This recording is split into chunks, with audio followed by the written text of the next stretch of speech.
What's up, NCK fam? It's your girl Nelle back again with another video, and y'all, we're just gonna go straight into it. No introduction needed, cause this gonna be a lot. What's up, NCK fam?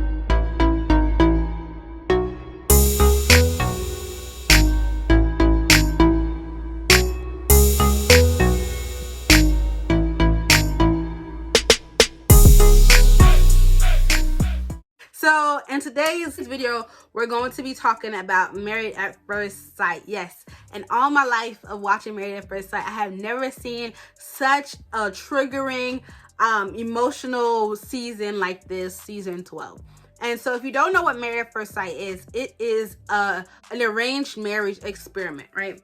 There are 3 experts, a pastor, a sexologist / family therapist, and a psychologist who go around the country and match hopeful singles into getting married. And these couples are strangers and they meet at the altar for the very first time as husband and wife, and they have 8 weeks of enjoying the married life to decide whether they want to stay married or get a divorce. And this season they are filmed in Atlanta, Georgia.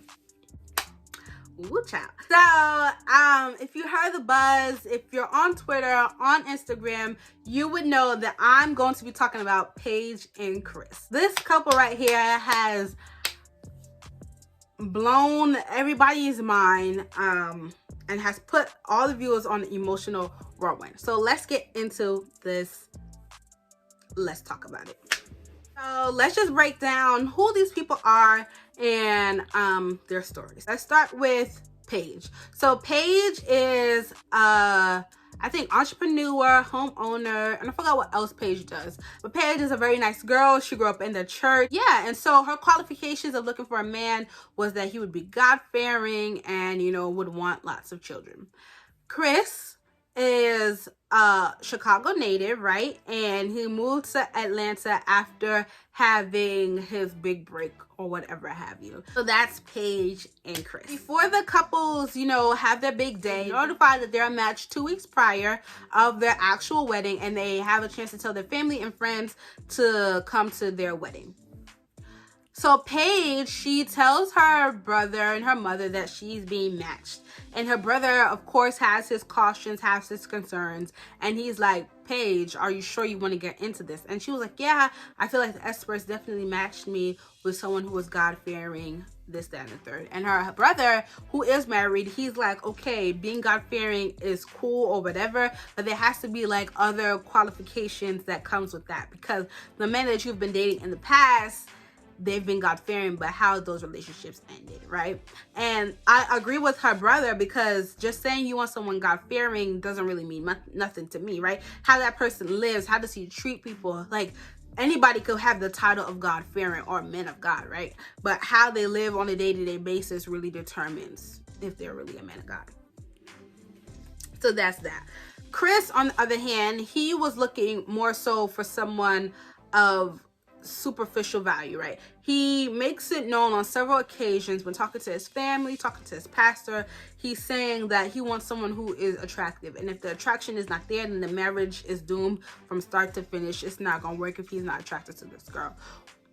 That in itself is somewhat understandable, because you want the attraction, but for that to be like the sole purpose of how you're gonna base a marriage off of, if you're attracted to her on the first glance, then that is really stupid. Like, he talks to his grandmother, and his grandmother is like, I looked one way before and now I look one way now, but that's not what kept my marriage together, right? It was more than just how I looked. That's that. Grandma was speaking the truth. So let's move to the wedding day. Paige is super excited. She, you know, is in her white, you know, ready to get married to her mans. But Chris, you know, he's having this anxiety of like, oh, I hope she's not ugly. I hope, you know, she's cute or something like that. And so when Paige walks down the aisle, Chris sees her for the first time, and under his breath, he's like, oh shoot, like, but it's not the good old shoot. It's not the good one. It's the what have I done? So they get married. He goes through with it, even though he not attracted to Paige. And after their wedding, they go pop some champagne, just the 2 of them, and they start talking, getting to know each other. Paige and Chris are asking each other questions, and every time Paige says something, Chris, you know, he relates it back to his ex, which is like a red flag. Like, if you're done with the relationship, then be done with the relationship. Don't bring the old relationship into your new marriage, right? And so he's just comparing Paige and his ex together. And so Paige, she asks like, how long ago was this ex? And Chris says like a couple months ago. And Paige is like, what? Turns out that his ex is his ex-fiance, not just a random girlfriend, but he was gonna marry this girl. So Chris tells us that this girlfriend, right, they dated in October, got engaged in February, and they broke off the engagement in May. And so everything was like quick in the relationship. Mind you, the time of casting and, you know, filming for Married at First Sight, they started shooting in August. So from May to August, Chris was single. He didn't have time to process his, you know, old relationship, which is honestly, these are just red flags. Another red flag is when Paige and Chris are having their conversations. Chris, he's always talking about sexual things. He's talking about, oh, let's have a honeymoon baby. Yeah, how do you define your sexuality? What do you like to do? And Paige is like, I just met you, bro. I literally just met you, and you're asking me all these sexual things. And so these are just red flags after red flags after red flags. So let's go to the wedding reception, right? Paige and Chris, you know, they're chatting, and so eventually they get to go around and talk to each other's families and friends. So Chris goes to Paige's bridesmaids and they chat it up, and he tells them like straight up that Paige is not what I expected. She's not a trophy wife, and so he worries about that. And her friends was like, huh? My friend is a trophy wife. What are you talking about? She is beautiful. She's talented. She has so much going for her. Like, what is your definition of trophy wife? And automatically, red flag after red flag. This brings up my alert senses of like colorism, because Paige is a dark-skinned girl. And so Chris, you know, he's saying he wants somebody to match his status. And so you know how they view dark-skinned women as not on that level of how a lighter skinned woman would be seen as a trophy wife, would be seen as, you know, someone of status who can, you know, match his fly, match his wealth. And so that is like what's jumping up in my head about what he's saying, how she's not attractive and how she's not a trophy wife. And then Chris, he you know, eventually leaves the bridesmaids and he's talking to his own friends, and his friends are like, yeah, boy, you did good. She got a body. And in no time of place is Chris and his friends talking about how beautiful Paige is as a lovely bride, and only objectifying her for her body, and in that nature. Paige meets with Chris's family, and Chris's family is like Chris, right? And so Chris's dad, you know, he's talking to Paige, but it's mad gross, y'all. He's like, yeah, oh my gosh, you are so beautiful. You are so gorgeous. Do you know that? And he was like, you're exactly who I picked for a daughter-in-law. And he's like, yeah, so let me tell you about my son. He's super sexual. So make sure when he comes home and he's stressed that you satisfy him and that you relieve him. And I'm just like, wow, what is happening? Like, this man is objectifying this girl from their first conversation as a sex slave, basically, for his son. And I'm just like, why are they airing this on TV? That's the first thing that's coming to my mind. And so that's what happened. After the wedding is finished, they go to their honeymoon suites. Initially, Chris was saying to his pastor that he didn't want to have sex the first night. He wanted to build an emotional intimacy first, because all his previous relationships have been focused on sex, and so he wants to try something different. But unfortunately, the next day, we find out that through Paige, that didn't go as planned. So Paige is talking to like the camera and her like talking headpiece, and she says that, yeah, her and Chris, you know, consummated their marriage on the first night, but not only that, also in the following morning as well. So they had sex twice. And she says that, yeah, in the morning, he said that he would go out and get breakfast menus for them while they're in a hotel. So he leaves out around like 10 o'clock and doesn't come back until like 2 o'clock. And she was like, okay, in that time frame, she's like, where's my husband? Did he get mauled by a bear? Like, what is happening, right? And so he comes back and he was like, truth be told, Paige, I was having an anxiety attack. And she was like, what's causing all this angst? And he was like, your face. He basically was like, I'm attracted to you and I thought having sex with you would make up for that, but clearly it didn't. And I'm just like freaking out because you're not what I'm used to. And so she was like, so why did you have sex with me if you're not attracted to me? Like, what was the reason? What was the reason? And it's just so confusing for her at this point, which makes sense because sex does that. It's cloudy judgment. And so now she's like all confused and like what's going on. And she meets with his family, and he was supposed to meet with her family, but I guess that wasn't aired. But she meets with his family, and Chris' father still goes to her and is like, oh, how was your morning? Beautiful. You are so gorgeous in the morning. And she tells him like, yo, your son is tripping. Like, he told me he's not attracted to me, but then he had sex with me twice. And his mother, Chris' mother, was like, oh, maybe he was drunk. And she's like defending her son. And I'm like, woman, this is another black woman that you're talking to. Like, why are you, I know that's your son, but at the same time, he's trashing this girl the second day that he met her, the first day that he met her. Like, why are you defending him? So Paige was like, yeah, I'm just like really confused on what's going on. Paige tells Chris that he talked to Chris's parents, and Chris automatically flips the switch right into a victim. And he's like, well, why didn't you talk to my parents about my sex life, right? We never crossed that code in Chicago. Yeah, like, what are you doing? Now I feel embarrassed. And so now automatically Paige becomes apologetic to Chris, and which is very, you know, signs of abuse, right? To me, that shows signs of abuse. Anyway, so eventually, like, they make up, whatever, and then go on to their honeymoon in Las Vegas. Not even the second day in Las Vegas, Chris gets news that his ex-fiance is now 6 weeks pregnant. And it's like, what? How is she 6 weeks pregnant? Like, you knew you were coming onto the show. Like, why were you in these entanglements? And Chris basically says that, yeah, they were broken up, but her father had died. And so he went to the funeral, and the girl was vulnerable. And so the way to relieve her grief, I guess, was through sexual activity. And like, he's not even on cool terms with the girl. Like, they have each other blocked and whatever. But he was like, yeah, I'm just going to relieve her from this grief through sexual activity. And so sis is pregnant, and Paige is like now like this innocent person dragged into Chris's baggage and Chris's mess, which is ridiculous, right?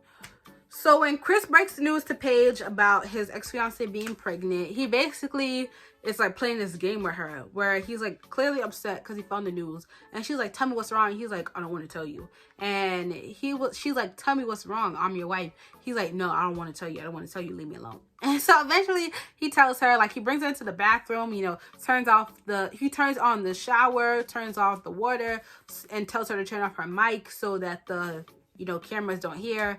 And then after he tells her, he just like leaves her in the bathroom by herself. And I'm just like, what? You're not gonna comfort her? Anything like that? I know this news came for you, but it also came for her too. Like, she's innocent in this whole thing. At that point, like, Paige is like is ready to be done with the whole marriage situation, is ready to be done with Chris.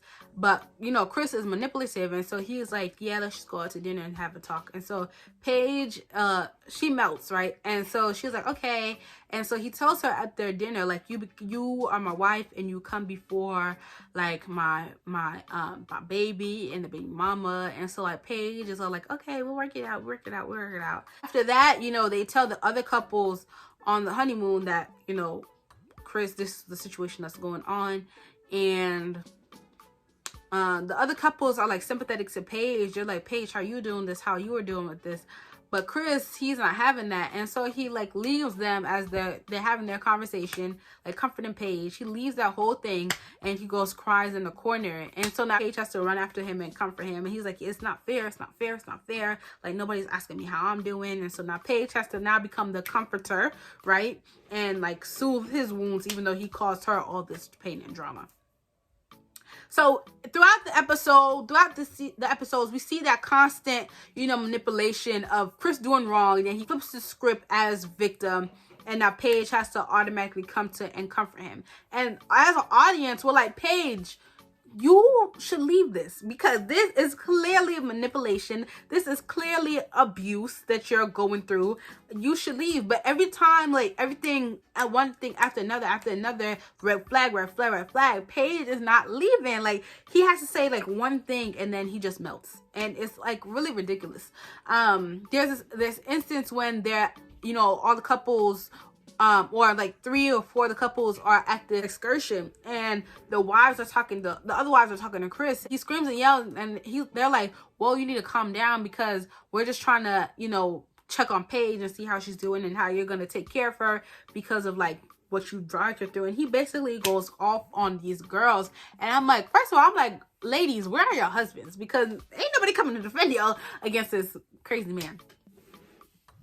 And so, like, he makes this whole scene, and now Paige has to come in a van and comfort him and do this and do that and do this and do that, right? And it's just like so annoying to see. It's basically how Black women are always portrayed, as the ones who have to, you know, comfort, who have to, you know, pull aside and swallow their emotions to care for the Black man, right? It's just really annoying to see that really unfold before us. But let's just move on to some other parts that were problematic. Packing up to leave their honeymoon, and Chris is talking to Paige, and he's like, yeah, me and my ex have been in communications, we've been in cahoots. And Paige is like, about what? And he was like, about me going back to her, because I still love her, and I want to, you know, don't want my child to be raised in a single family house. And so Paige is like, where do I fit in this situation? And he was like, I don't know. But then Paige was like, didn't you just tell me I can't be for it all? And he was like, well, me and my baby mama have a relationship, and me and you don't. They're in their 1 week. Like, all this is happening in a span of like 3 to 4 days, y'all. And so he was like, yeah, I have a relationship with her, so I'd rather go back to her. And Paige is like, didn't you just take this vow before your family, before being before God? Like, aren't you not going to honor that? Like, how are you going to be out in 4 days? Oh my goodness. Pause. I forgot to mention, he said that the reason he didn't tell her about the cahoots was because Paige was never asking about the mother of his child or the baby or how he was doing. And he's like, yeah, we'll figure it out. We'll figure it out. We'll figure it out. And Paige is like, all right, when we get back. So she's still, you know, planning on them moving in together. So she's like, all right, when we get back, right, I do have a dog. And he's like, yeah, the dog is not living with us. And it's either gonna be me or the dog. And Paige is like, I'm willing to accept your whole baby, but you can't accept my dog. And he's like, sorry. At that point, I don't know if he's joking or if he's serious, but it sounded like he was serious. He was saying either me or the dog. And so Paige was like, okay, what about like how we're gonna split our bills? And you know, Chris is wealthy, so he was like, yeah, there's no such thing as joint accounts. Like, what's mine is mine, what's yours is yours. Like, I'll help you out, but I'm not doing no joint accounts. And, you know, I was watching the commentary, and they were like, he got the wrong show. This is not Marrying Millions. Like, this is To Be Married at First Sight. Coming together, joining your lives together. Right? Nobody's marrying you for your money. Like, she didn't know you had money before, and I doubt she'll leave you for your money now. So, and he was like, yeah, even though you make like a quarter of what I make, I'm still not going to share my money with you. And they're in the bed for like the final scenes of the honeymoon, and Chris is like, yeah, but you know what, even though all we've been through, and even though like I've thrown so much tantrums, I'm starting to become spiritually attracted to you. And I'm just like, what are you saying? What are you saying? It's like literally manipulation right before our eyes, because we see, because Paige is like, oh yeah, I want somebody who's God-fearing, and Chris is obviously not that, right? But every time he does wrong, he has to say just one sweet nothings basically, and Paige melts right before him and like takes him back. And it's very like triggering to see, like, especially for women who have been in domestic violence situations. I could just imagine like them seeing themselves and their situations live again on national TV, like how traumatizing that all has to be. Anyway, so they leave their honeymoon, going back to Atlanta, and the show gives them a joint apartment. And Paige, you know, she rides to the joint apartment by herself, and we're like, where's Chris? Come to find out, Chris was like, yo, this first week has been a lot for me. I'm finna go to Chicago and take a vacation. I'll meet you back in a couple of days. Sir, you caused all the drama. Like, how are you taking a vacation to Chicago, right? And he leaves Paige with all the bags. He leaves Paige with all the bags and was like, yeah, take these back to Atlanta for me and I'll meet you up. Anyway, so he calls Paige and he's like, yeah, Paige, I think we should get a divorce. And she was like, what do you mean we should get our divorce? It's like literally 7 days into our marriage. And he's like, yeah, I just don't want to be raised by the mother alone. And Paige was like, no, we could literally have worked this out. And he's like, no. So Paige is like, yeah, I'm about to air all your business out. And so while they're in that counseling session with like one of the experts, Chris comes in and he's like, yeah, I'm ending the marriage. But like before he leaves, he whispers in Paige's ears. He's like, yeah, I'm afraid I might fall in love with you. That's why I want to get a divorce. What? It's every moment Paige is ready to leave the marriage, he comes in with his words and he's like, yeah, let me just say this cute thing to her for her to stay with me. And I'm just like, what is happening? What is happening? The manipulation is outrageous. It's literally outrageous. And Paige, she melts again and she's like, yeah, don't say that to me, don't say that to me. And like, it's like she's like willing to take him back, even though he said he wanted a divorce, even though he said he's not attracted to her, even though he has this baby mama issue happening, even though he says he's not doing this joint money, even though he says all of this over and over and treats her like trash over and over and over, she is willing to stay with him. Like, he says that he's been honest and he comes in here with pure intentions, but like what he says, he's always like, oh, to be honest, can I tell you something? Can I tell you something? He hides his disrespect and honesty and thinks that's true. If he's saying, to be honest, I don't find you attractive, but I still want to have sex with you. Like, he's using that honesty, fake honesty, as like a cape, and is using that basically as his truth, which is annoying. So the last episode of Married at First Sight that aired, you know, Chris is like, yeah, I'm gonna meet up with my pastor, my friend, and he tells pastor and friend like everything that happens, and his pastor and his friend like, bro, you're trash. And he's like, yeah, I don't want to hear this. And like, he walks away from the conversation, even though he asked them to come. He walks away from the conversation like a 12-year-old kid, like he's checking his phone. He's like, I'm done. I'm like, bro, you invited them there. Like, you invited them there. And he does the same thing. He's like, yeah, Paige, I want you to meet up with my baby mama and let's hash this out. And Paige is like, why would I meet up with your baby mama? And so anyways, the girls meet up and they're having a cordial conversation. Apparently, you know, Paige, at that point, she's getting back her own strength. And, you know, she's like, yeah, this relationship is no longer saving me. And at that time, Paige is like, I'm out. And basically, the baby mama kind of embarrasses Chris and was like, yeah, we're not getting back together. So what you said to Paige about me and you getting back together is a lie. And so Paige is like, okay, what's the real reason of us getting divorced? And it's basically all due to the attraction situation. So that's the latest drama. Here are my thoughts. So first, let's talk about everything that's wrong with Chris. Okay, so Chris, he was raised, you know, in the church trying to be a pastor, right? But he said that he wanted to, you know, leave, or that being a minister was not paying enough, so he'd rather be homeless and pursue his passions. And so basically, he left his, you know, duty and calling, right? I'm not necessarily his calling, but his position at the time, to go be homeless, to go chase eventually the bag.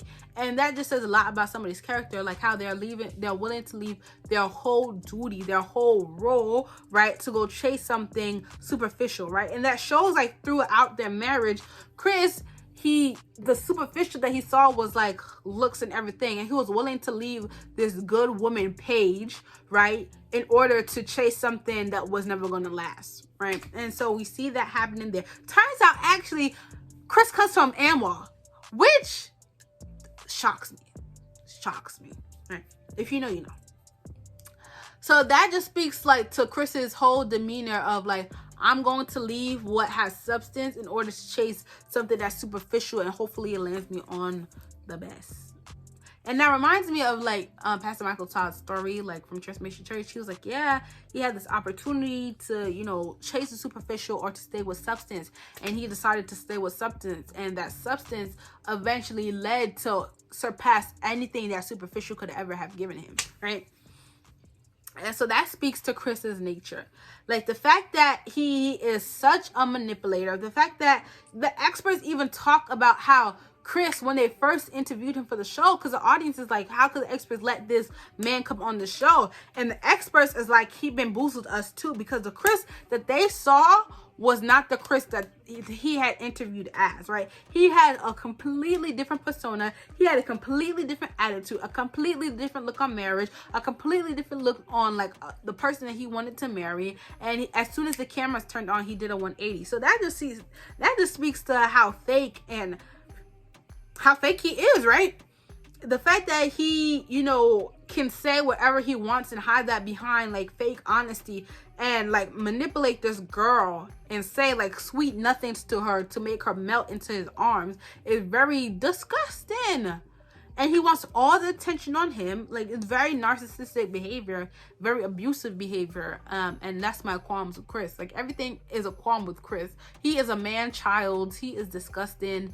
He is a misogynist. He is like everything that you would not want, right? And he's saying that he wants somebody who's beautiful. But Chris, you're not even a 10 yourself, bro. Like, bro, let's be honest. You're not even a 10 yourself. And my qualms, like Paige, I'm coming for Paige too. Because Paige, like, girl. The first thing about Paige that I did not like was, there's two things about Paige that I didn't like. The first one was when she was like, oh yeah, she wants a man of God. She wants a man of God. But she didn't, I guess there's three. Where she didn't have like any other stuff like behind that. As well as, you know, she was like, she prayed to God and, you know, God revealed that she would be married. But she took it upon herself to say married at first sight was it. And my problem with that is that oftentimes where we ask for, you know, a sign from God or ask for a prayer, the first thing that we see, we hop and run on it, where maybe that isn't God at all. Really, Chris is, I highly doubt that was God intent for your life, sis Paige. I highly doubt that Chris was what God had for you, sis. Because oftentimes we take things on our own strength, and now we have to bear the weight of taking things on our own strength and having to sustain that on our own strength when we cannot. Because scripture says, like, when we are weak, that's when he is made strong in our lives. When we cannot sustain, we need to give it to him and he will sustain us, right? But Paige, you know, she takes on this whole marriage thing on her own, and now she has to like sustain it on her own. So that's another thing I didn't like about Paige. And her fact that I think she might have been like in abusive relationships before, like why she's so like easy to bend and sway and let Chris walk all over her, which is annoying. And I was talking to my other friends about it, and they were like, yeah, Paige is not going to leave. Like no person in abusive relationship is going to leave until they're ready. And for me, it was frustrating as to why the first day of their marriage was just not where she thought it was ready enough. And I blame it mainly on the way that Paige was raised, right? The black church, right? They teach women to be these submissive beings, right? Especially like black women. They teach them like they need to have this long-suffering love and endure all. Like Paige, even in her talks, she's like, yeah, God will not give me more than I can bear. But sis, it's already more than you can bear. Like the first day when he was saying this and this about his ex, that was already more than you could bear, honey girl. Like, she's the misogynistic love that black women should bear has been taught like from the black church about how black women should like bear and like endure this long-suffering love, this toxic love, and hopefully, you know, loving on this man will eventually turn him from child to man. And it's like very annoying because that, you know, that ideology literally ruins lives. I know a lot of women who stay in relationships because they're told like, yeah, you have to sustain it out, when like there's always like this pressure or this this, you know, role for Black women or women in general to stay in these trash relationships, and no attention is given to these trash men to be better men, right? There's no emphasis on the husband part of it. It's always on the woman's part to stay, to nurture the house, to endure this hurtful love, right? And so that's annoying. I don't know, this whole season is draining, but it's good now to see like Paige is like stepping into her own strength a little bit. But yeah, my takeaway from this, NCK fam, would be please know your worth. Notice these red flags, family. Please notice these red flags, because now this whole experience, the experience of being objectified, the experience of being manipulated, the experience of colorism, right? This now has to live with Paige for the rest of her life, because now what she has to endure is on replay in America, like in her household and across the world. Her story now is on replay. Her trauma is now on replay. So my advice is to know your worths, right? Notice the red flags. Be intentional in prayer for what you want specifically, and wait for the answer, right? If you're in a relationship, take time to heal before you drag other people into your baggage, because these are other people's lives. Chris has not only embarrassed himself, but he's embarrassed Paige, Paige's family, his family, the church, the show. Everybody is embarrassed. The Black community is embarrassed because of people like Chris. Trash. So that's my takeaway, NCK fam. Ladies, let's stop it with this long-suffering love. We have to cut it out. I feel like the whole idea of long-suffering love has been manipulated, not even in context. Most of the time it's being preached in that way. So I feel as women, as Black women, we have to want better for ourselves. We want that out sooner, right? Or even desire it at all, because we deserve a love that we don't have to suffer for. We deserve a love that we don't have to transform a boy to man for, right? Boy, that was exhausting. I'm excited to see though Paige continue to grow in her strength and like take it back, because at the end of the last episode we kind of saw her like taking it back. And so I'm excited to see, you know, Paige take back her work. So NCK fam, boy, I don't even know. Hopefully y'all have, you know, y'all are caught up basically on Married at First Sight. There's other couples though. So if you haven't watched it, I encourage you to watch it.